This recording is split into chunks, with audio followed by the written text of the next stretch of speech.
Hello friends, स्वागत है आपका हमारे यूट्यूब चैनल पर।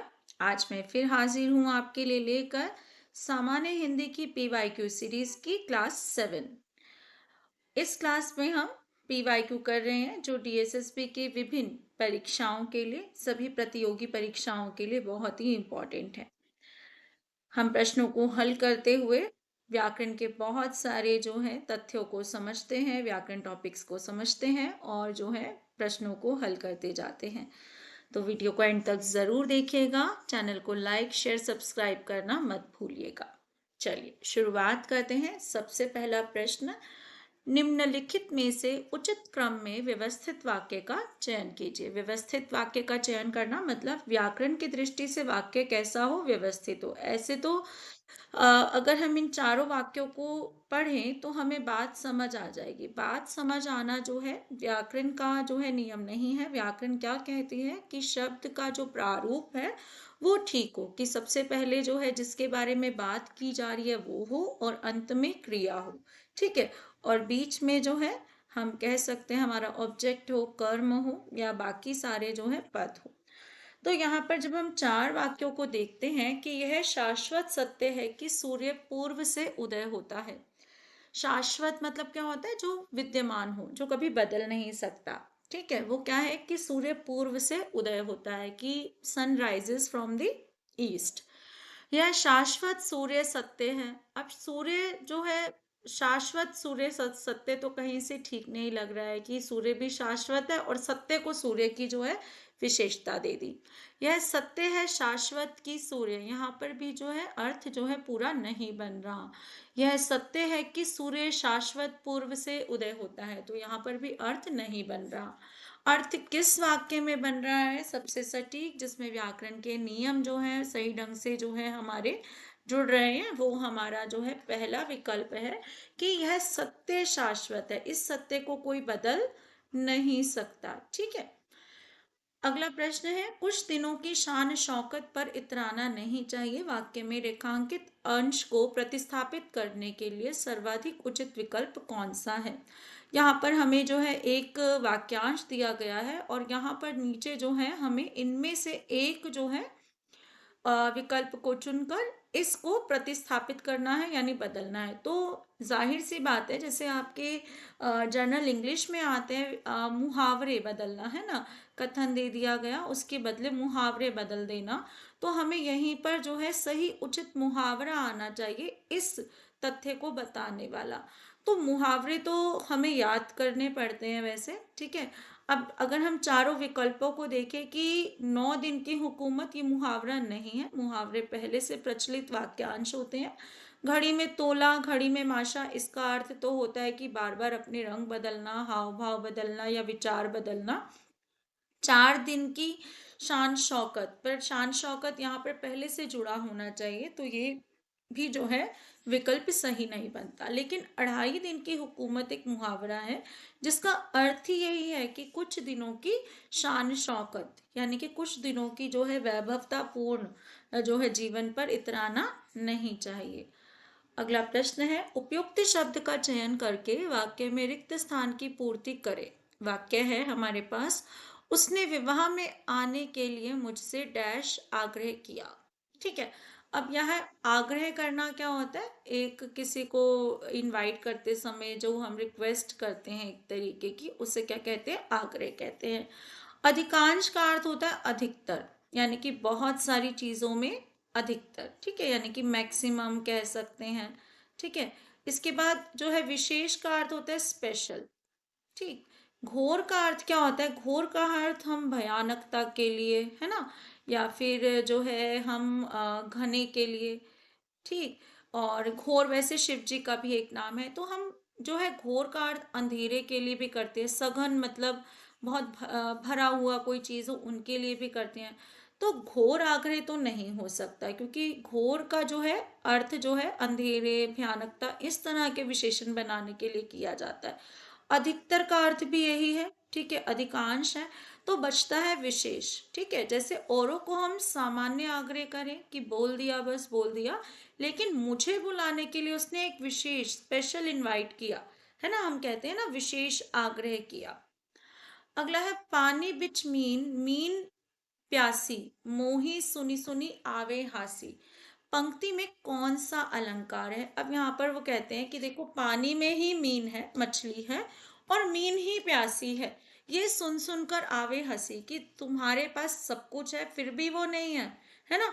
तो ऐसी बात यहाँ पर कही जा रही है। तो जब ऐसी बात हमें कही जाती है तो कैसा अलंकार होता है? तब हमारे पास होता है विशेषोक्ति अलंकार। ठीक है, क्या होता है इसमें? क्या होते हैं कि इसमें विशेष उक्ति कही जाती है कि जो चीज हमारे पास है फिर भी हमें नहीं मिल रही। जैसे मैं एक उदाहरण दूं, जैसे दो दो मेघ बरसते फिर भी मैं प्यासी। ठीक है, बरसते फिर भी मैं प्यासी, यानी कि बादल बरस रहे हैं फिर भी मेरे में मुझे क्या लगी है? प्यास लगी है। तो यही बात यहीं पर है, पानी बीच मीन, मीन मतलब मछली, और मछली ही प्यासी है। ये कैसी बात हो गई जिसको सुन सुनकर मुझे हंसी आ रही है? तो ऐसे अलंकार को क्या कहते हैं? विशेषोक्ति अलंकार, जिसमें विशेष बात कही जाती है। ठीक है, अब विभावना अलंकार क्या होता है? विभावना अलंकार होता है जिसमें कह सकते हैं कोई चीज हो रही है लेकिन उसका कारण नहीं है। ठीक है, हो रही है और उसका कारण नहीं है। जैसे मैंने बोला बिनु पग चले, सुने बिनु काना।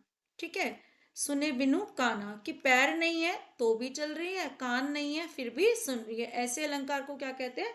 विभावना अलंकार। ठीक है, स्वाभोक्ति क्या होता है? स्वभावोक्ति, स्वभाव में जो बसा हुआ है अगर वैसी बात कही जा रही है तो वहां पर स्वभावोक्ति अलंकार होता है।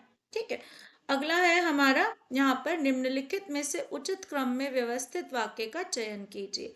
दोबारा से वाक्य के क्रम पर आधारित प्रश्न हमारे सामने आया है कि प्रत्येक वाक्य में प्रत्येक शब्द व्याकरणिक नियमों में बंधा होता है। अगला है प्रत्येक शब्द व्याकरणिक नियमों में प्रत्येक वाक्य में बंधा होता है। व्याकरणिक नियमों में बंधा होता है प्रत्येक शब्द प्रत्येक वाक्य में। प्रत्येक वाक्य में व्याकरणिक नियमों में बंधा होता है प्रत्येक शब्द। तो यहाँ पर मैं आपको पहले भी बता चुकी हूँ। सबसे पहले तो वाक्य में देखें कि अंत में क्रिया है या नहीं है। तो तीसरे चौथे विकल्प में क्रिया नहीं है ना, सहायक क्रिया हो या मुख्य क्रिया हो तो दोनों ही नहीं है। तो ये तो हमारे जो है विकल्प निकल गए। अगला है प्रत्येक वाक्य में प्रत्येक शब्द व्याकरणिक नियमों में बंधा होता है, यानी कि हर वाक्य में हर शब्द व्याकरण के नियमों में बंधा होता है। ये बिल्कुल ठीक बात है कि हर शब्द व्याकरण में अपना एक उचित काम करता है। जैसे हर परिवार के सदस्य का अपना एक काम होता है ना? तो इसी तरीके से यहाँ पर जो है हमारा पहला विकल्प ठीक बनता है। दूसरा विकल्प क्यों नहीं बन रहा है? कि प्रत्येक शब्द व्याकरणिक नियमों में प्रत्येक वाक्य में बंधा होता है। तो यहाँ पर हम किसकी बात कर रहे हैं? हम शब्द के बारे में बता रहे हैं, तो शब्द को पहले आना चाहिए, है ना? और उसके बारे में जो बता रहे हैं वो भी पहले आना चाहिए। तो प्रत्येक वाक्य में प्रत्येक शब्द, यहाँ तक जो है ये शब्द जो है ये उद्देश्य का काम कर रहा है ना? तो यही जो है हमारा पहला विकल्प जो है यहाँ पर उचित बनता है। अगला प्रश्न है हमारे पास, दोहे का उल्टा छंद कौन सा होता है? तो इसे तो आप याद कर लें कि दोहे का उल्टा छंद सोरठा होता है। ये कई बार आ चुका है। क्यों होता है, कैसे बताएं? कि प्रत्येक जो दोहे में 4 चरण होते हैं, ये पहला, दूसरा, तीसरा, चौथा। अब क्या होता है कि जो हमारा दोहा छंद होता है उसमें इसमें जो है इसमें 13, सॉरी इस विषम में 13, और जो है पहले और तीसरे में 13 13, और दूसरे और चौथे में 11 11 होते हैं मात्राएं। ठीक है, लेकिन सोरठा में क्या होता है? इसमें 11, इसमें 11, इसमें 13, इसमें 13। इसलिए ये दोनों एक दूसरे के विपरीत छंद कहलाते हैं। ठीक है, क्यों? क्योंकि दोहों में हम क्या करते हैं? मात्राएं गिनते हैं। जो है विभिन्न शब्दों पर मात्राएं गिनते हैं और उनके अनुसार जो है दोहों की हमने क्या की हुई है? परिभाषा बनाई है, दोहों को बांटा हुआ है। तो ये उल्टे क्यों होते हैं? कि दोहे में पहले और तीसरे में 13 होते हैं, ठीक है, और दूसरे और चौथे में 11 11 होते हैं, और सोरठा में उल्टा होता है कि पहले और तीसरे में 11 मात्राएं होती हैं और दूसरे चौथे में 13 मात्राएं होती है। इसलिए इसे क्या बोला जाता है? उल्टा छंद। उपयुक्त शब्द का चयन करके वाक्य में रिक्त स्थान की पूर्ति करें। कृषि हमारी अर्थव्यवस्था की डैश है। ठीक है, अब यहाँ पर जो है हमारे पास हमें क्या देना है, यहाँ पर मुहावरा देना है यहाँ पर। ठीक है, वैसे तो की हड्डी है ये तो नहीं सही बन रहा, की जड़ है ये भी सही नहीं बन रहा। क्यों नहीं बन रहा? क्योंकि जड़ थोड़ी ना है हमारी अर्थव्यवस्था की, और भी कई चीजें हैं जो हमारी अर्थव्यवस्था को बनाती हैं। ठीक है, और जड़ हमेशा नीचे रह जाती है। ठीक है, आधार भी इसी का अर्थ है, जड़ का है। लेकिन रीढ़ क्या होती है? सीधा खड़ा रखती है अर्थ, है ना, किसी व्यक्ति को। तो इस मुहावरे का अर्थ यह है जिसने हमारी अर्थव्यवस्था को हमेशा बचाए रखा है। तो यहाँ पर जो है क्या अर्थ बनता है? की रीढ़। ये एक मुहावरा है जो अधिकतर जो है ऐसी ही चीजों के लिए इस्तेमाल करता है जो किसी को सहारा देता है। ठीक है, जो किसी को सहारा देता है उसके लिए क्या करते हैं? की रीढ़ बोला जाता है। ठीक, अगला जो प्रश्न है हमारे पास, ठीक, क्या होता है? इसे रीढ़ की हड्डी भी बोल देते हैं कई बार। निम्नलिखित वाक्य में उसका प्रथम अंश संख्या एक के रूप में दिया गया है। शेष जो है अंशों के अनुसार अंशों का क्रमानुसार व्यवस्थित विकल्प चुने। ठीक है, हमें जो है आधा जो है वो दिया गया है, और जो है क्या करना है? बाकी विकल्पों के साथ जो है हमें एक पूर्ण वाक्य बनाना है। यहाँ पर क्या है? क्या विकल्प है? बिना राष्ट्रभाषा के। ठीक है, कि राष्ट्र, अगर किसी देश में राष्ट्रभाषा नहीं है तो क्या होगा? राष्ट्रव्यापी राजनीति करना असंभव है। ये तो सीधा सीधा लग रहा है, राष्ट्रव्यापी की पूरे राष्ट्र में फैली हुई राजनीति करना असंभव है। तो ये यहाँ पर क्या आ जाएगा? आगे आ जाएगा, बिना राष्ट्रभाषा के कोई भी राष्ट्रव्यापी राजनीति करना असंभव है। यानी कि घ पहले आएगा, फिर क ख ग तीनों जो है हमारे क्रम में ही आएंगे। अगला है रेखांकित शब्द के उपयुक्त विलोमार्थी द्वारा वाक्य में रिक्त स्थान की पूर्ति करें। अब हमें चार विकल्प दिए गए हैं, और जो है ये जो है रेखांकित शब्द होगा हमारा, इसका विकल्प, इसका विलोम जो है हमें यहाँ पर करना है। विलोम कौन से शब्द होते हैं? जो उल्टे अर्थ बताते हैं, है ना, जैसे दिन, रात, सुबह, शाम। अब यहाँ पर हमें दिया गया है विरक्ति शब्द दिया गया है। इसका विलोम जो है यदि आप देखें तो इसका विलोम होता है अनुरुक्ति।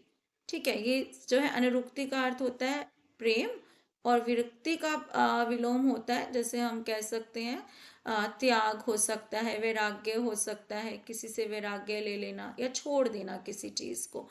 अब ये क्या है? बाकी कौन से शब्द हैं, क्या अर्थ है? ये तो हमारा सही विकल्प हो गया। अब संस्कृति का अर्थ क्या होता है? संस्कृति का अर्थ होता है जो किसी चीज में लगा हुआ हो। ठीक है, जो कोई काम कर रहा हो वो क्या होता है? उसको संस्कृति बोलते हैं। अच्छा, इसका क्या अर्थ होता है? संतृप्ति का अर्थ क्या होता है? संतृप्ति का अर्थ होता है जिसका मन ना हो। ठीक है, किसी चीज में दुखी हो, उसे क्या बोलते हैं? संतृप्ति। विमुक्ति का अर्थ क्या होता है? जिसे हमने छोड़ रखा है। ठीक है, क्या कर रखा है? छोड़ रखा है जिसे हमने, उसे क्या बोलते हैं? विमुक्त है, उसे विमुक्त बोलते हैं। तो यहाँ पर सबसे जो है विलोम शब्द क्या है? अनुरुक्ति। किसका? विरक्ति का।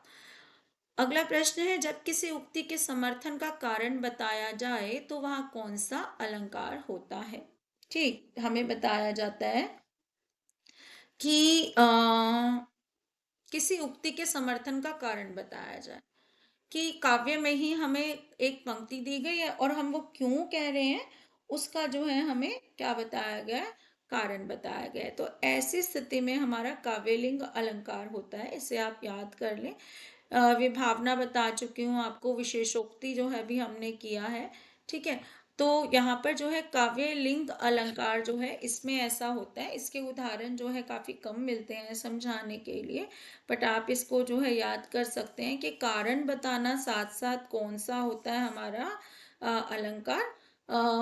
काव्यलिंग अलंकार होता है। ठीक है, समझ आ रही है बात इतनी? अच्छा, दूसरा क्या है? तद्गुण अलंकार। तद्गुण अलंकार क्या होता है? जब कोई व्यक्ति अपना गुण त्याग कर किसी दूसरे के गुण को अपना लेते हैं। ठीक है, तो ऐसे अलंकार को हम क्या कहते हैं? तद्गुण अलंकार कहते हैं। अगला प्रश्न है कि नई पीढ़ी विवाह करने से पहले नौकरी चाहती है, वाक्य के रेखांकित अंश को प्रतिस्थापित करने के लिए सर्वाधिक उचित विकल्प कौन सा है? यहाँ पर जो है हमें ये दिया गया। अब विवाह करने के लिए जो है क्या होता है, हमारे पास एक मुहावरा है जो हम कहते हैं कि अरे भाई अब तो अपना घर बसा लो, घर क्यों नहीं बसाते हो? तो विवाह करने के लिए मुहावरा क्या होता है? घर बसाना। घर बनाना कोई मुहावरा नहीं है, घर बनाना मतलब घर बना लो। घी के दिए जलाना मतलब बहुत खुशियाँ मनाना। घर में गंगा बहाना का ऐसा कुछ अर्थ नहीं है, ठीक है? या फिर बहुत खुशियाँ आ जाना का हम कह सकते हैं, ठीक है? अगला है, नेताजी के भाषण का ऐसा प्रभाव पड़ा कि लोग उठे ही नहीं। वाक्य में रेखांकित अंश को प्रतिस्थापित करने के लिए सर्वाधिक उचित विकल्प कौन सा है? ठीक है, अब यहाँ पर भी फिर से जो है हमारे पास क्या है कि विकल्पों में मुहावरा हमें ढूंढना है, ठीक है? नेताजी का प्रभाव पड़ना, पैसा जमा तो ये नहीं है, ठीक है? रुपया जमा ये भी नहीं है, नेताजी का रुपया नहीं जमेगा। नेताजी का दही जमा से कई मुहावरे हैं, जैसे हथेली पर दही जमाना, मुंह में दही जमाना, लेकिन यहाँ पर इनका अर्थ नहीं बन रहा। तो यहाँ पर जो सही विकल्प बनता है वो क्या होता है? नेताजी के भाषण का सिक्का जमाना। सिक्का जमाना का क्या अर्थ होता है? प्रभाव जमाना, ठीक। अगला है यहाँ पर प्रश्न, उपयुक्त शब्द का चयन करके वाक्य में रिक्त स्थान की पूर्ति करें। महात्मा बुद्ध ने लोगों को अहिंसा का डैश दिया, ठीक है? अब जो है उपदेश दिया। उपदेश होता है किसी के हित के लिए बात कहना, ठीक है? हित के लिए बात कहना, अपने अनुभवों के आधार पर किसी के हित के लिए, किसी के लिए अच्छी बात कहना। आदेश क्या होता है? आज्ञा देना। तो महात्मा जी ने आज्ञा तो नहीं दी है किसी को, ठीक है? महात्मा बुद्ध ने आज्ञा तो नहीं दी कि आप तुम ये काम करो, जबरदस्ती नहीं कर रहे। आज्ञा का अर्थ होता है कि बिना सोचे समझे आज्ञा दी जाती है, तो सामने वाले को कार्य करना होता है। सबक हम कब सीखते हैं? अपने अनुभवों से सीखते हैं सबक, ठीक है? हमें शिक्षा मिलती है, हमने कुछ किया है और जो है उससे हमें क्या सबक मिला। संदेश क्या होता है? संदेश का अर्थ होता है हमारा जो है सूचना देना किसी को, ठीक है? किसी को जो है लिखित रूप में, इत्यादि रूप में सूचना देना। संदेश का अर्थ हम ऐसे भी कर लेते हैं, जैसे हम कहानी पढ़ते हैं, इस कहानी से क्या संदेश मिलता है? तो संदेश जो होता है प्रमाण पर आधारित होता है, ठीक है? कि हमने पहले से कुछ पढ़ा, उसका प्रमाण, इसे सूचना भी कहते हैं। जैसे हम जो एसएमएस करते हैं, मैसेज करते हैं, वो क्या है? एक तरह का संदेश है। अब आता है उपदेश। तो उपदेश यहाँ पर सबसे सटीक शब्द है कि महात्मा बुद्ध ने लोगों को अहिंसा का उपदेश दिया, कि उनका हित चाहते थे तो उन्होंने ये बात कही। अगला प्रश्न है कि उचित शब्द चुनकर वाक्य में रिक्त स्थान की पूर्ति करें। 10वीं की परीक्षा में कतिपय विषय वैकल्पिक है तो कतिपय डैश है। तो यहाँ पर जो है हमें क्या करना है? यहाँ पर हमें पता चल रहा है कि यहाँ पर एक हमें क्या करना है, जो है विलोम शब्द करना है। किसका? वैकल्पिक का। वैकल्पिक का अर्थ क्या होता है? ऑप्शनल, ठीक है? जैसे अभी जो हम प्रश्न कर रहे हैं वो कैसे हैं? ऑप्शनल प्रश्न है, ठीक है? तो 10वीं की परीक्षा में कुछ विषय वैकल्पिक होते हैं, ऑप्शनल होते हैं। तो कतिपय कुछ कैसे होते हैं? बेकार नहीं, बेकार कैसे होते हैं? परिहार्य जो है ग्रहण करने योग्य नहीं होते। लेकिन कुछ जो होते हैं कैसे होते हैं? अनिवार्य जरूर होते हैं, ठीक है? ठीक है, क्या होते हैं? अनिवार्य होते हैं। ये हमें ध्यान रखना है कि कुछ विषय जो हैं हमारे कैसे होते हैं? वैकल्पिक यानी कि ऑप्शनल, और जो है कुछ कैसे होते हैं? अनिवार्य मतलब जो जरूरी है। प्रकार्य का अर्थ क्या होता है? प्रकार्य का अर्थ होता है प्रमुख, ठीक है? क्या हो सकता है? प्रमुख कार्य, प्रमुख, ये सब होता है। अगला है कॉम्प्रिहेंशन बेस्ड जो है हमारे प्रश्न, चलिए पढ़ते हैं। गांधी जी विश्वास करते थे कि भारत में उन सब लोगों के लिए पर्याप्त रोजगार है जो अपने हाथ पैरों का उपयोग करते हैं और ईमानदारी से काम करते हैं। उनके अनुसार प्रत्येक व्यक्ति में काम करने की क्षमता है और वह अपने प्रतिदिन के भोजन से अधिक धनोपार्जन करता है, यानी कि धन कमाता है। इस क्षमता का उपयोग करना निश्चित रूप में कार्य प्राप्त करना है। जो ईमानदारी से धनोपार्जन करना चाहता है उसके लिए कोई भी काम तुच्छ नहीं है, यानी छोटा नहीं है। सामान्यतः बेरोजगारी का अर्थ शिक्षित वर्ग की बेरोजगारी समझी जाती है। गांधी जी ने इसको व्यापक महत्व प्रदान किया, मतलब बड़े स्तर पर। शिक्षित वर्ग कारखानों, दफ्तरों तथा खेती तक सीमित है, जो रोजगार प्राप्त व्यक्तियों का अल्पांश है, मतलब छोटा सा हिस्सा है। दयनीय स्थिति तो यह है कि तथा कथित मतलब कही गई शिक्षित वर्ग श्रम को महत्व नहीं देता और दस्तकारी से घृणा करता है। दस्तकारी मतलब हाथ के कामों से घृणा करता है। पढ़ा लिखा है तो वो ऑफिस जॉब चाहता है।